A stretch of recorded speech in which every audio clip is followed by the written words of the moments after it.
누가 여러분에게 교회에서 맡은 역할이 뭐냐고 묻거든 찬양대원이라고 대답하십시오.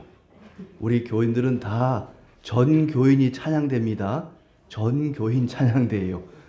여러분 다 찬양됩니다. 하나님께 할렐루야로 찬양하는 그 일을 맡은 막중한 사명을 받은 분들입니다. 이렇게 하나님께 찬양을 드리고 또 부모님의 공경을, 부모님에 대한 공경을 생각하는 주일. 그래서 이 주일을 가리켜 주님 안에서 어버이를 생각하는 주일이다, 이렇게 정했습니다.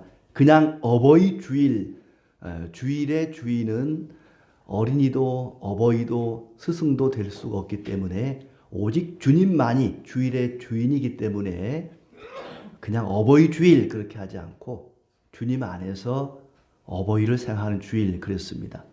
아무리 어버이의 사랑과 은혜가 크고 넓고 깊고 많다 할지라도 하나님을 찬양하는 일보다 앞설 수는 없습니다. 그래서 한편으로는 하나님을 찬양하고 또 한편으로는 어버이의 은혜를 생각하는 그런 주일로 우리가 함께 보내게 됩니다. 자녀가 없는 사람은 더러 많이 있지만은 부모가 없는 사람은 아무도 없습니다. 부모를 일찍 여의었든지 아니면 잃어버렸든지 어떻든지 간에 생물학적인 부모가 없는 사람은 없습니다. 누구에게나 부모가 있죠. 결혼을 하지 않아서 자녀가 없었던 사도 바울은 에베소 교인들에게 내 부모를 공경하라고 말씀합니다. 에베소 6장 1절부터 2절에 보시면은 부모의 말씀에 순종하라 그랬고 어머니와 아버지를 공경하라 그랬습니다. 그리하면 네가 땅에서 잘되고 장수하리라 그랬습니다. 사은품이 약속된 첫 계명입니다. 사은품이 뭡니까? 사은품. 은혜에 보답하는 마음으로 드리는 물품이 사은품입니다. 마트나 어디 가게에 가면은 얼마 이상 구매하는 고객들에게는 사은품을 드립니다. 화장지도 드리고 계란도 주고 사은품을 준다 그래요. 근데 공짜 같지만 사실은 공짜가 아닙니다. 내가 구매하는 물건값 속에 다 들어있는 것 아니겠어요? 세상에 없는 것이 세 가지가 있는데 하나는 공짜고 하나는 비밀이고 하나는 정답이래요. 공짜가 없습니다, 세상에. 그런데 하나님의 사은품은 공짜입니다. 어찌 보면 공짜도 아니죠. 우리가 부모님 말씀을 잘 순종하고 어머니 아버지를 공경하면 이 땅에서 잘되고 장수하리라. 잘됨과 장수의 사은품을 하나님께서 약속하셨습니다. 이것이 약속이 있는 첫 계명이니 하면서 구약의 유대인들에게 했던 약속인데 이제 사도 바울은 이방인인 에베소 사람들에게 이 약속의 말씀을 하고 있습니다. 비록 자기는 자식은 없지만 부모가 있지 않겠습니까? 그 부모에 대한 공경, 부모님의 말씀을 주 안에서 순종하라고 말씀하고 있습니다. 그만큼 부모에 대한 공경은 동서고금을 막론하고 모든 사람들이 반드시 지켜야 되는 인륜입니다. 그것을 어기는 것은 하나님에 대한 말씀에 불순종하는 죄를 범하는 것이 되는 거죠. 하나님께서는 이렇게 부모를 공경하는 자에게, 공경이라는 말과 봉양이라는 말이 비슷한 말 같지만은 조금 느낌이 다른 것 같아요. 봉양한다 그러면은 그냥 물질적인 것, 용돈도 드리고 밥도 해드리고 맛있는 거 사드리고 이런 거 봉양하는 것이라고 말할 수 있겠지만, 공경한다고 하는 것은 마음을 다해서 높여드리는 것입니다. 마음을 다해서 받들어 섬기는 것이 이게 공경입니다. 부모님을 공경하는 것. 사람이 부모에게 할 수 있는 가장 귀한 일이 뭐냐? 공경하는 것입니다. 마음을 다해서 부모님을 받들어 섬기는 것입니다. 부모에게 사람이 할 수 있는 가장 귀한 일이 공경이라면 사람이 하나님께 할 수 있는 가장 귀한 일이 찬양입니다. 하나님을 경외하는 방법이지요. 하나님께 찬양하는, 여호와를 찬양하라. 히브리 말로 할렐루야입니다. 할렐루야. 여호와를 찬양하라. 하나님께 찬양 드리는 것이야말로 사람이 하나님께 할 수 있는 가장 귀한 최고의 일입니다.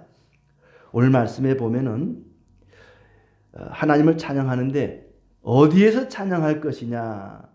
성소에서, 그의 성소에서 하나님을 찬양하며, 이 성소는 이 땅 위에 있는 하나님이 거하시는 하나님의 보좌입니다. 하나님이 거하시는 하나님의 자리입니다. 그 다음에 궁창에서 그를 찬양할지어다. 궁창은 하늘을 이야기합니다. 땅에서 찬양, 하늘에서 찬양. 어디든지 하나님이 계시고 하나님이 역사하시는 곳이라면 모든 곳에서 찬양하라는 얘기입니다.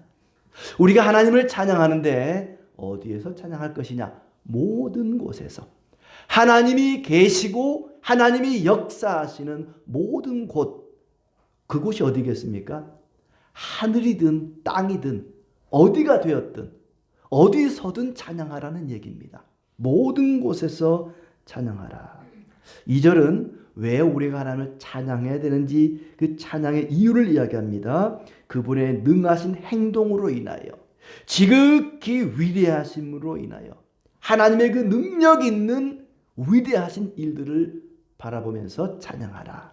하나님이 세상을 창조하시고 이 역사를 주관하시고 하나님이 이 땅에서 행하시는, 이 세상에서 행하시는 모든 능력 있는 일들, 그 귀한 일들로 인하여 하나님을 찬양하라 그랬습니다.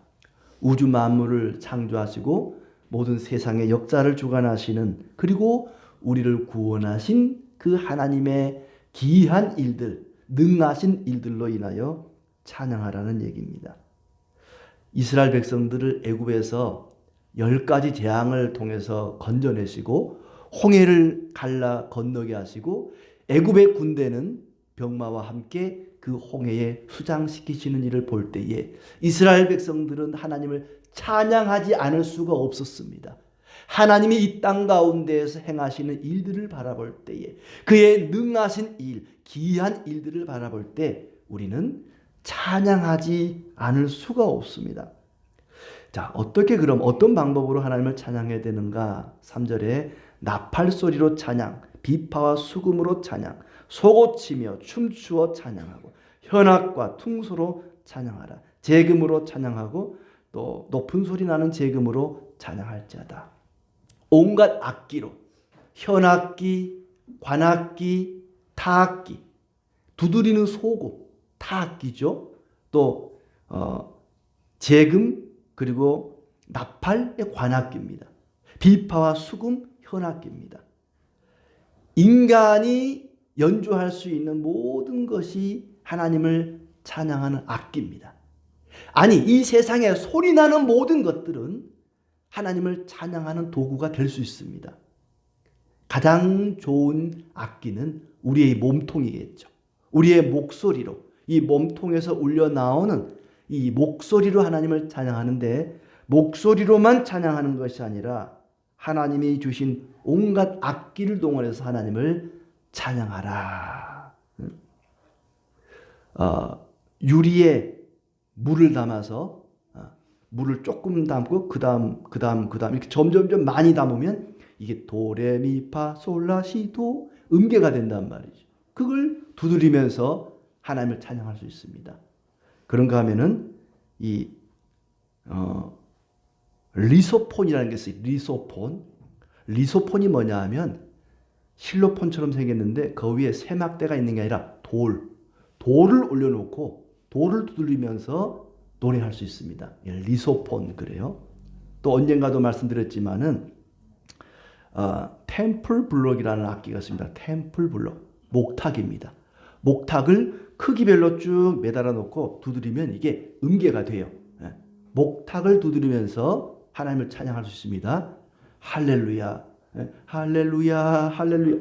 목탁을 두드리면서 찬양 해보고 싶어요. 한번 교회에서 이 특이한 소리나는 악기를 동원해서 같이 한번 찬양을 해보고 싶어요. 성도들이 모여서 목탁을 두드리면서 할렐루야로 찬양한다. 멋있지 않겠습니까? 예, 목탁을 두드리며 찬양할 수도 있습니다. 온갖 소리나는 모든 도구가 다 하나님을 찬양하는 악기가 될 수 있습니다. 예, 어디서든지 찬양하고 모든 악기와 모든 능력을 동원해서 찬양하고, 그리고 6절에 보면 누가 찬양하느냐? 호흡이 있는 자마다. 살아있는 모든 생명체는 하나님을 찬양할 수 있습니다. 특히 호흡을 가진 사람, 교회 다니는 사람만 찬양할 것이 아니라 모든 사람이 호흡이 있는 자마다 여호와를 찬양할지어다. 그러니까 정리를 해보면 모든 곳에서 찬양하고 모든 것을 동원해서 찬양하고 모든 사람이 찬양할 수 있습니다. 그렇게 찬양하라는 것입니다. 이 시편 150편 마지막 클라이막스입니다. 시편의 150편 우리가 절반만 읽었습니다마는 76편부터 읽는데도 얼마나 지루했습니까? 그런데 이 시편 150편의 대미를 장식하는 것이 할렐루야, 여호와를 찬양하라. 모든 곳에서 모든 것을 동원하여 모든 사람이 하나님을 찬양하라, 할렐루야로 끝을 맺고 있습니다. 그래서 오늘 제목을 총동원 찬양, 총동원 전도가 아니라 총동원 찬양, 모든 것을 동원해서 모든 상황 속에서 슬플 때든 기쁠 때든 괴로울 때든 즐거울 때든 모든 상황 모든 곳에서 모든 것을 동원하여 모든 사람이 찬양하라. 총동원 찬양입니다. 할렐루야 찬양하라는 것이죠. 최선을 다해서 전심으로 진심으로 우리의 마음을 다해서 하나님을 찬양해야 할 것입니다. 하나님을 찬양해야 되는 그 이유를 여러 가지 이유가 있겠지만은 오늘 세 가지를 함께 생각해 보고자 합니다. 하나님이 행하신 능하신 일, 기이한 일, 그 가운데 하나는 뭐냐면 부모를 통해서 나를 지으시고 돌보시는 그 하나님의 은혜를 찬양해야 할 것입니다. 부모와 자식의 만남은 우연히 이루어지는 것이 아닙니다.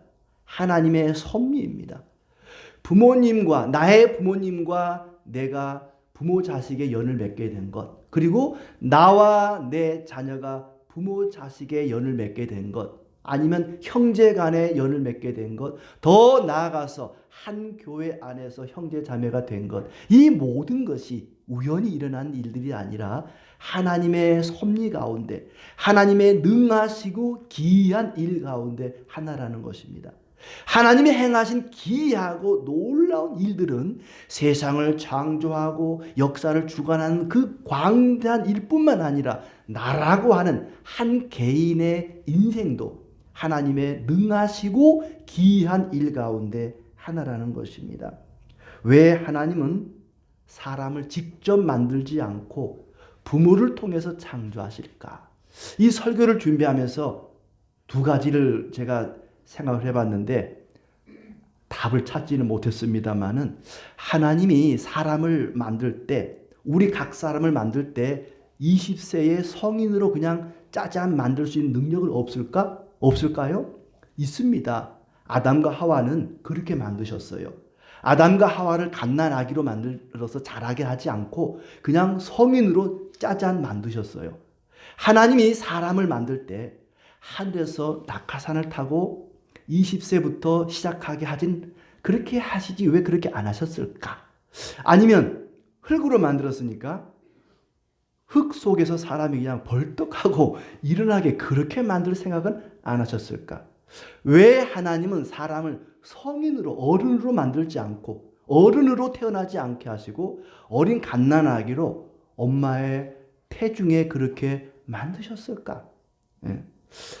혼자 쓸데없는 고민을 한번 해봤어요. 왜 하나님이 사람을 엄마 뱃속에서 부모를 통해 창조하실까? 직접 하나님이 나무나 흙으로 돌로 만들지 않고 어머니 뱃속을 통해서 그렇게 만드셨을까? 아마 그렇게 해야만 사람은 하나님의 마음을 헤아릴 수 있을 것 같아요.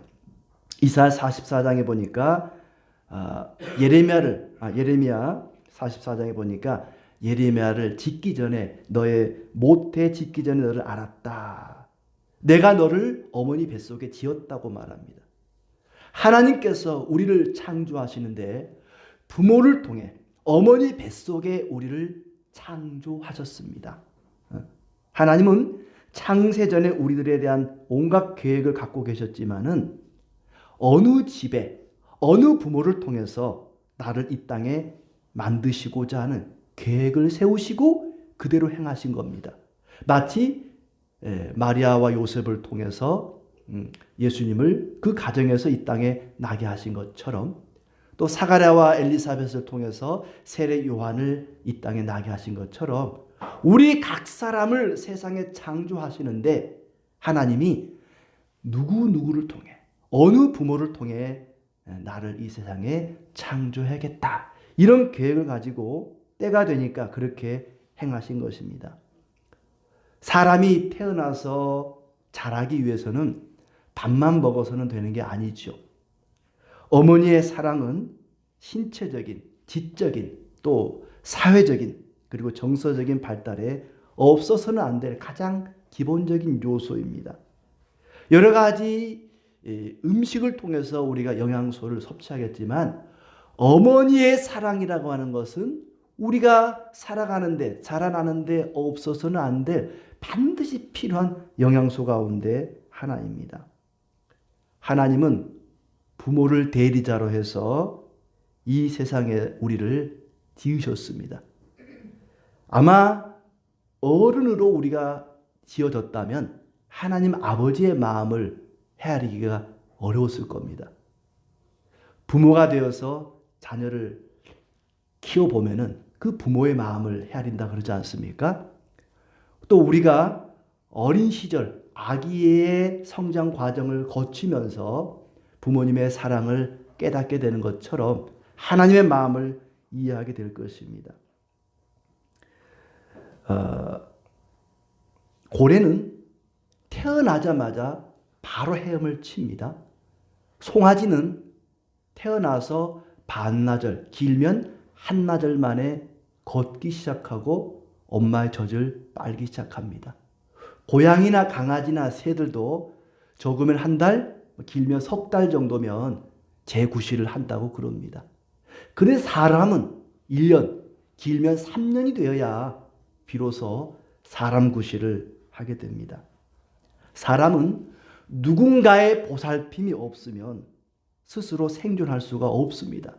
먹고 또 움직이고 대소변을 가리는 그 모든 일들이 태어나자마자 바로 할 수 없어요.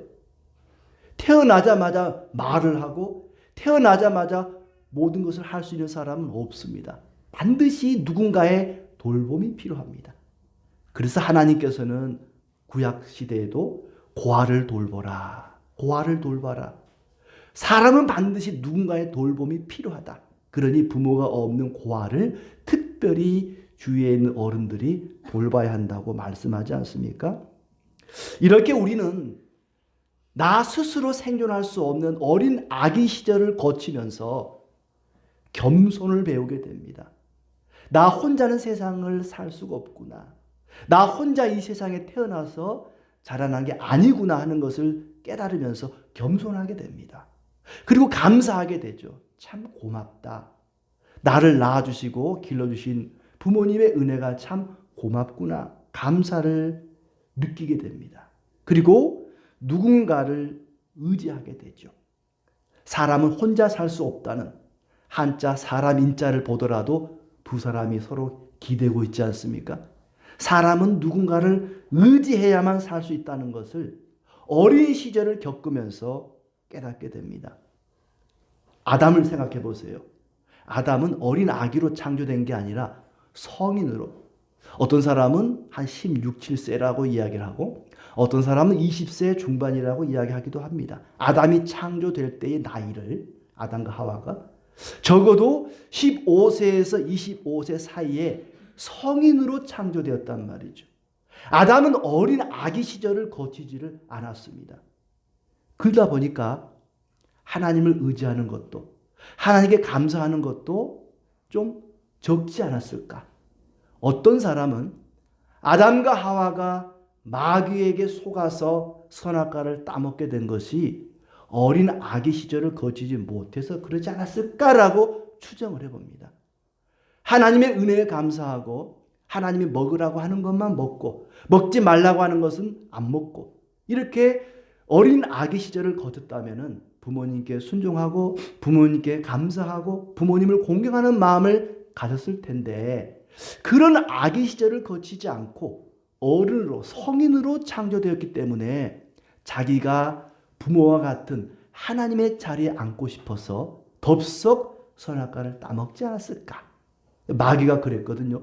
선악과를 따먹으면 눈이 밝아져서 하나님처럼 될까 봐 먹지 말라고 한 거야. 이 바보들아. 괜찮아. 따먹어도 돼. 이거 먹으면 너희들 하나님처럼 된다. 하나님처럼 되고 싶어서 하나님의 자리에 오르고 싶어서 선악과를 따먹게 된 것입니다.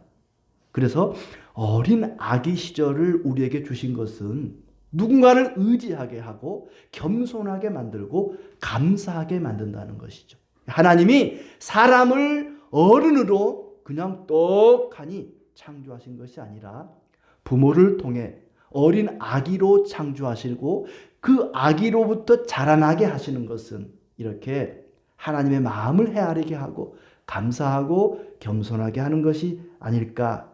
그러므로 부모를 통해서 나를 지으신 하나님께 우리는 할렐루야로 찬양해야 할 것입니다. 어찌 보면은 내 나이만큼 부모님은 나를 위해 헌신하셨습니다. 10살, 20살, 30살, 아니 60, 70이 되어도 부모님이 살아계신다면 그 나이 때까지 부모님은 나를 위해서 헌신하신 분입니다. 하나님을 대리해서 나를 이 땅에 나게 하시고 나를 위해 헌신하신 분이 부모님인데 그 부모님의 헌신을 헌신짝처럼 내버리는 시대가 되어버렸습니다. 우리는 나를 이 땅에 나게 하시고 또 나를 보호하시고 돌보시고 자라게 하시는 그렇게 부모를 통해서 나를 이 땅에 나게 하신 그 하나님께 찬양해야 마땅할 것입니다. 두 번째로 좋은 부모가 되게 하신 것을 찬양해야 합니다. 나는 좋은 부모 아닌데요. 아무리 생각해봐도 나는 좋은 부모가 아닌 것 같은데요. 내가 비록 좋은 부모가 아닐지라도 어떤 부모가 좋은 부모인지 알게 하신 하나님께 우리는 찬양해야 합니다. 하나님 말씀을 통해서 어떤 부모가 좋은 부모인지 우리가 어떻게 하면 좋은 부모가 될 수 있는지 말씀하셨습니다. 그 하나님께 찬양하기를 원합니다. 시편은 우리가 하나님께 부를 노래 150가지를 엄선해서 편집해 놓은 것입니다. 원래 시편은 이보다 훨씬 많습니다. 솔로몬이 지은 것만 해도 뭐 몇천 편 되지 않습니까? 그 가운데에서도 엄선해서 우리가 하나님을 이렇게 찬양합시다라고 편집해 놓은 것이 이 시편입니다. 150도 많죠. 많긴 하지만은 150편의 찬양을 통해서 우리에게 하나님을 찬양하라고 말씀하시는데 바로 이 마지막 150편 그 무슨 교향곡이나 음악회를 가보면은 뭐 한참 어떤 것만 10분, 20분 아주 긴 곡이 있잖아요. 근데 마지막 클라이막스 아주 온갖 거기 있는 목소리와 악기를 총동원해서 마지막 장엄하게 끝맺음을 하지 않습니까? 바로 그와 같습니다. 150편은 시편이라고 하는 시편 1편부터 시작해서 쫙 노래가 진행이 되는데 마지막으로 꽉꽉꽉꽉 하면서 장엄하게 그냥 울리는 모든 곳에서 모든 것을 동원하여 모든 사람들아 찬양하자 할렐루야 하고 딱 곡을 끝맺는 여러분 읽을 때 그런 장엄함을 느끼지 않았습니까? 그러지 못하셨군요. 다시 읽으실 때 그런 장엄함을 146편부터 150편 마지막 이 5편은 할렐루야로 시작해서 할렐루야로 끝나는 교향곡으로 치자면 마지막 클라이막스입니다. 모든 것을 동원하여 그냥 꽉꽉꽉 하면서 하나님께 찬양을 끝맺는 그런 장엄한 결말입니다. 자, 그런데 시편 1편을 보면은 어떻게 시작하죠? 복 있는 사람은 이렇게 시작합니다. 어떤 사람이 복 있는가? 사람은 누구나 복되기를 원합니다. 복 받기를 원합니다. 어떤 사람이 과연 복 있는 사람인가? 악인들의 꾀를 따르지 아니하며 죄인들의 길에 서지 아니하며 오만한 자들의 자리에 앉지 아니하며 여호와의 율법을 즐거워하여 주 야로 밤낮으로 묵상하는 자로다. 그런 사람이 복 있는 사람이다. 죄악을 멀리하고 항상 하나님 말씀을 가까이 하는 사람이 복 있는 사람이다. 그런데 이 복 있는 사람은 시냇가에 심겨진 나무와 같이 늘 푸르고 청청하며 또 그가 하는 모든 일이 다 형통하리로다 그랬습니다. 여호와의 율법을 즐거워하고 죄악을 멀리하는 사람은 무슨 일을 하든지 다 형통하리로다. 시냇가에 심겨온 나무같이 그 잎사귀가 마르지 아니할 거라고 말씀합니다. 그렇다면 죄악을 멀리하고 하나님 말씀을 가까이 하는 여러분의 삶은 과연 형통합니까? 하나님을 가까이 했던 죄악을 멀리하려고 애썼던 다윗의 삶은 형통했습니까? 시냇가에 심겨진 나무처럼 잎사귀가 마르지 않았습니까?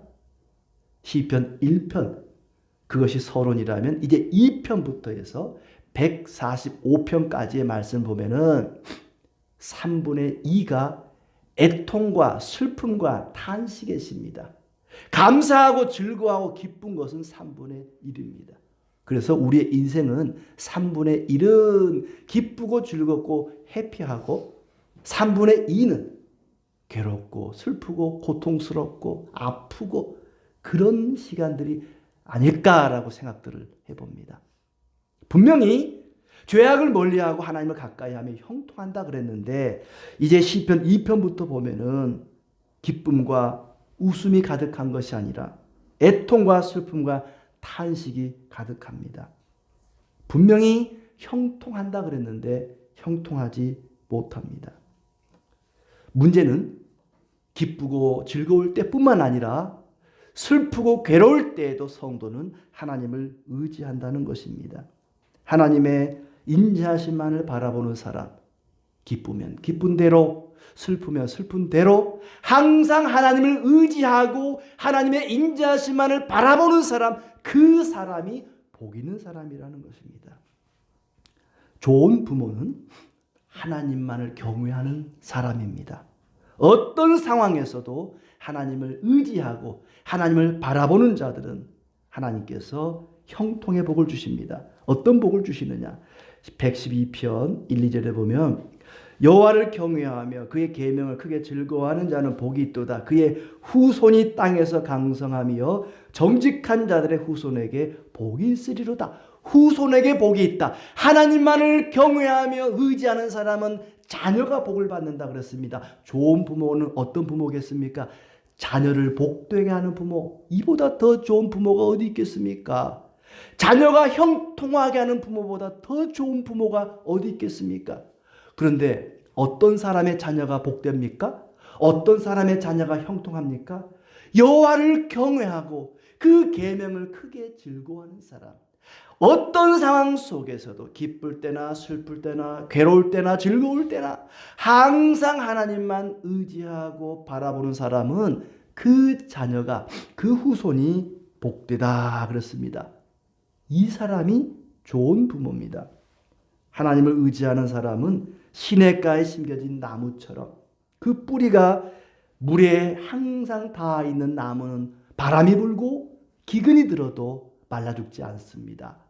그 뿌리가 수원, 물에 담겨져 있기 때문에 그렇습니다. 우리 인생의 뿌리를 하나님께 담그고 사는 사람은 그와 같습니다.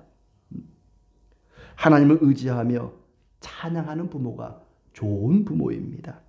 그러므로 시편 150편, 시편의 마지막 결론은 하나님을 의지하며 사는 사람은 고통과 괴로움이 지나고 결국에는 승리하게 될 것이다. 그러니 어떤 상황 속에서도 찬양하라.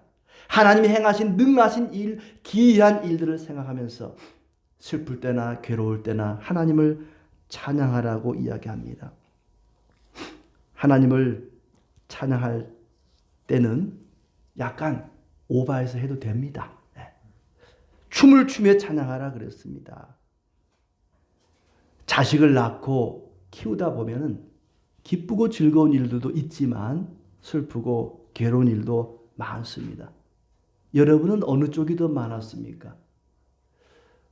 지난 목요일 날 우리 어르신들과 함께 식물원에 나들이를 갔는데요. 유치원 어린이들 아이들이 참 많이 왔어요. 아이들이 막 바글바글, 응? 바글바글이 맞나? 아무튼 막 떠들어대는데 거기 이제 그 연못에 금붕어가 한 마리 있는 거예요. 딱 한 마리 있어요. 그 넓은 웅덩이에 막 아이들이 금붕어가 있어요. 물고기가 있어요. 막 소리를 치는 거였어. 저도 막 리액션을 크게 해줬죠. 우와 진짜네. 우와 여기 물고기가 있다. 막 아이들이 아저씨 한 마리는 죽었나 봐요. 이거 한 마리만 선생님이 오더니 얘들아 좀 조용히 해. 니들 때문에 창피해 죽겠어. 니들 목소리밖에 안 들려. 그래요. 선생님 참 나빴다 싶었어요. 아니 애들이 밖에 나와서 떠들 수 있지. 물고기가 있으니까 신기하다고 소리칠 수 있지. 애들이니까 소리치는 거죠. 점잖으면 그게 애들입니까? 어른이지. 애들은 떠들기도 하고 웃기도 하고 울기도 하고 그게 애들입니다. 교회에서도 그래요. 교회에서도 아이들이 울기도 하고 웃기도 하고 떠들기도 하고 뭐라고 하지 마세요. 너무 조용하면 그 교회가 아니고 절간입니다. 절간은 조용해요. 교회는 시끌벅적해야 됩니다. 아이들이 얼마나 예쁜지 몰라요. 아이들을 보면은 보기만 해도 막 기분이 좋아요. 그날 우리 꽃 구경을 갔는데 꽃이 아니라 아이들 구경하느라고 너무 즐거웠어요. 행복했습니다. 그런가 하면은 자녀를 키우다 보면은 속상할 때도 있죠. 라디오에 사연을 듣는데 그래요. 어떤 엄마가 자기 딸 때문에 아주 미치고 환장하겠대요. 얼마나 방을 어지럽혀 놨는지. 이게 돼지우리가 따로 없대요. 한참을 치워줬는데 이제는 포기했대요. 네 방은 네가 치워라. 그리고 며칠 여행을 갔다 왔는데 똑같더래요. 그랬더니 라디오 사연에 이제 막 댓글이 달린 거예요. 우리 딸도 마찬가지예요. 똑같아요. 여기 한 명 추가요. 그러면서 응? 딸들은 왜 다 그런지 모르겠다 그래요. 예? 아이들을 키우다 보면은 그 보기만 해도 너무 즐겁고 행복할 때가 있고요. 그냥 보기만 해도 괴로워 죽겠을 때도 있습니다. 즐거울 때도 있고 괴로울 때도 있는 거죠. 인생이 그렇지 않겠습니까? 아마 이 다윗의 삶도 그랬고 모든 사람이 다 그런 것 같습니다. 그런데 즐거울 때뿐만 아니라 괴로울 때도 하나님을 의지하고 하나님을 찬양하는 부모, 그런 부모가 좋은 부모라는 것입니다. 부모가 어느 때든지 어떤 국면에서든지 하나님을 의지하고 하나님만 바라보고 하나님을 찬양하며 살다 보면 하나님께서 그 자녀를 복되게 하시니 그런 부모가 가장 좋은 부모라는 얘기입니다. 기쁜 일보다 슬픈 일이 더 많다고 해서 이상한 일은 아닙니다. 그런 가운데서도 자녀를 위해 기도하고 감사하며 찬송하는 부모, 복된 사람입니다. 슬프고 어려울 때는 기도하고 즐겁고 기쁠 때는 찬송하는 그런 좋은 부모가 되시기를 축복합니다. 세 번째로 우리가 하나님을 찬양해야 되는 이유는 나를 구원하신 은혜로 인하여 찬양하는 것입니다. 왜냐하면 내가 누군가의 부모이기도 하고 누군가의 자녀이기도 하지만 우리는 모두가 하나님의 자녀입니다. 예수 그리스도를 믿는 자는 누구나 하나님의 자녀가 되는 권세를 주셨습니다. 하나님의 지극히 위대한 일, 지극히 능하신 일 가운데 하나는 우리를 창조한 일도 있지만 우리를 구원하신 것입니다. 하나님의 역사와 인생을 돌보는 일 가운데 하나가 우리를 구원하신 일입니다. 구원은 우리가 이룬 일이 아니라 하나님이 이루신 하나님의 선물입니다. 갈라디아 4장 6절에 보니까 성령을 우리에게 보내사 하나님을 아버지라 부르게 했다 그랬습니다. 우리는 예수 그리스도로 인하여 하나님 자녀된 것을 찬양해야 합니다. 하나님을 아버지라 부르는 것이 우리 인생의 가장 큰 축복입니다. 왜냐하면 아버지는 자녀를 보호하는 보호자 역할을 합니다. 하나님이 우리의 아버지가 되고 우리가 하나님의 자녀라는 것은 하나님의 돌봄 가운데 살아갈 수 있다는 겁니다. 그렇다고 해서 여러분이 어디 서류에 보호자란에 하나님이라고 쓰면 안 됩니다. 하나님은 우리 인생을 책임져 주시는 우리의 보호자가 되시니 하나님 자녀가 되었다는 것이 얼마나 큰 축복입니까? 그런가 하면 하나님 자녀가 되면 하나님의 상속자가 된다 그랬습니다. 하나님 것이 다 내 것이 됩니다. 그러니 여호와를 나의 목자로 삼는 자는 부족함이 없지요. 비록 지금 내가 가진 것은 많지 않지만 하나님의 것이 다 내 것인데 나는 하나님 상속자가 되는 겁니다. 이 얼마나 큰 축복입니까? 그런가 하면은 마태복음 7장 11절에 보니까 우리가 구하는 모든 것을 주신다 그랬어요. 너희가 악한 자라도 좋은 것으로 자식에게 줄 줄 알거든 하물며 하늘에 계신 너희 아버지께서 구하는 자에게 좋은 것으로 주시지 않겠느냐. 하늘에 계신 우리 아버지는 자녀인 우리가 구할 때 좋은 것으로 주십니다. 그냥 대충 싸구려 주지 않습니다. 그러니 우리가 하나님 자녀 되었다는 것, 하나님이 우리의 아버지라는 것이 얼마나 큰 축복인지 모릅니다. 부모를 공경하면 어떤 사은품 주어집니까? 장수하리라. 땅에서 잘되고 장수하리라 그랬습니다. 그런데 하늘 아버지를 경외하면 어떤 축복이 있습니까? 영생의 축복이 있습니다. 이건 사은품 정도가 아닙니다. 부모를 공경하면 장수의 축복이 있지만 하나님을 경외하면 영생의 축복이 있습니다. 그런가 하면 부모를 저주하는 자들, 부모에게 욕하는 자들은 돌로 때려 죽이라 그랬습니다. 그런데 하나님을 저주하고 하나님을 경멸하면 어떤 벌이 있겠습니까? 육신의 부모에게 함부로 해도 돌로 때려 죽이라 그랬는데 하나님 아버지께 함부로 하는 자에게 어떤 벌이 있을지 우리는 상상조차 할 수 없습니다. 그렇다면 우리가 어떻게 하나님의 자녀가 되는가? 교회를 열심히 다니면 되는가? 세례를 받으면 하나님 자녀인가?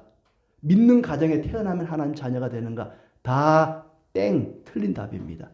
진실한 마음으로 예수 그리스도를 나의 주, 나의 하나님으로 영접하는 사람, 하나님의 자녀가 되는 권세를 주셨다 그랬습니다.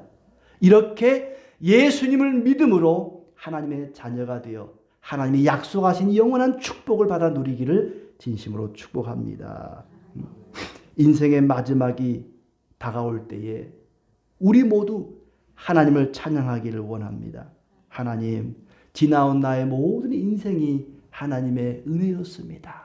하나님의 선물이었습니다. 감사합니다.